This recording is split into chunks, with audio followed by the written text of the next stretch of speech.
Hola, my name is Davia and welcome back to my channel. So in today's video I really wanted to talk about one topic that I see a lot on the social medias, like questions that are asked around the art communities. And this question is somewhere like, I am not able to sit myself down and start drawing. What should I do? And I already talked about it in one of my previous videos. I'm going to put a clicky right here so you can check it out after listening to this one. But in here I wanted to talk deeply about what I meant when I said that you should just start drawing anything, whatever you want.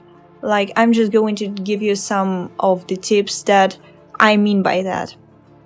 First tip that I'm going to set as an example of my personal sort of thing when I'm stuck on thinking about what should I draw. I just look around on, I don't know, at the same internet, like, you're on the internet almost all your day from what I know.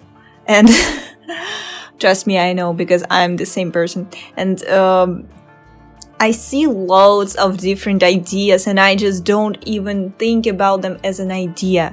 But then I'm like, okay, I need to find a good reference picture for it to actually become my art. And that's what I do. I start thinking about, this picture has, like, for example, there's a portrait of a person, and does it have a good lighting or an interesting color scheme, or etc, etc. And that's basically what I do with all of the pictures on social media. And that, it makes me think faster about what I want really to paint. And then I'm like, okay, yeah, this is the reference, I'm going to take it and do some art with it. That's my first tip. A second tip that I tend to see in myself, I don't know if it works only for me, but this tip is very good. If you are sitting in some art communities, or you just like to see some different challenges type of thing, just do challenges. Because I am sitting in a little group of people. We don't do our challenges too much, but when we do, I feel like I am never passing on them, because once they give some sort of topic for us, I'm like, yeah, that's a challenge and that's amazing. I never do this and it's a good chance to try out. And when you have a challenge, you sort of have some responsibilities that you actually promise to finish something to somebody, and you can't back down this promise. And that's basically what I like about challenges. It not only challenges you and makes you do something you never did, which is really good for artists to try new things. And I think that not only artists, but all the people that are aspiring to become better in one particular thing they're doing, they should also try other things, because those collaborations of different spheres of our lives actually make the best results in the particular one that you are aspiring to become good at. And this is the thing with art. When you only draw portraits, you aren't able to become, you might say I'm crazy, but you are not able to become a good artist if you are only doing portraits.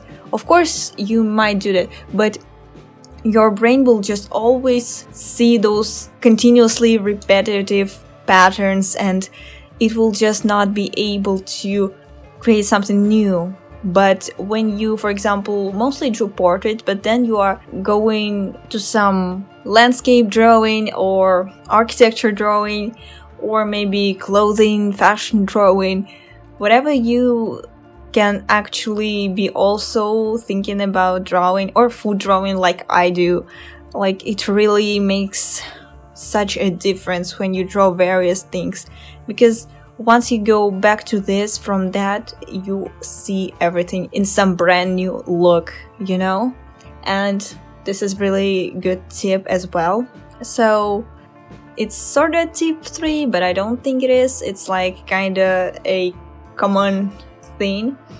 It's just the addition to my tip number 2, which was do art challenges. And tip number 3, which most people are like, oh, that's like, why should I do that? It's actually doing studies, because you might think, oh, this is not so hard to redraw a hand from the reference, but no. When you are redrawing from the reference without thinking how this works, you won't be able to really do it clearly. I see it with myself when I, for example, draw hands. I think hands is one of like the most intimidating things for artists who do portraits to draw, because this is like a struggle type of thing. I'm not even that intimidated with drawing legs as I am intimidated by drawing hands.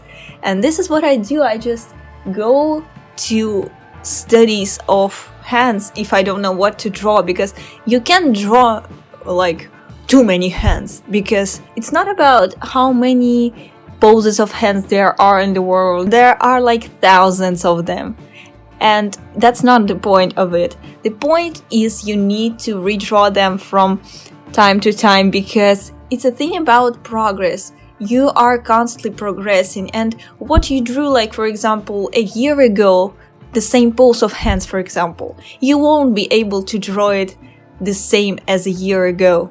You will either draw it better or maybe worse if you are some sort of person who didn't took a pencil in their hand for a year and just forgot how to draw. But I don't know really how you can forget to draw. And that is a very good idea, to try and draw studies, because you cannot do too much studies. Just remember it.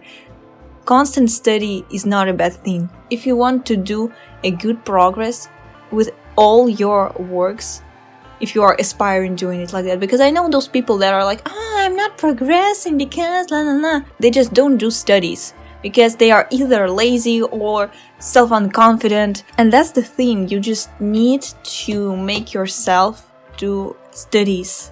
Those studies will really make you progress faster. And this is like the last tip that I want to give you for today.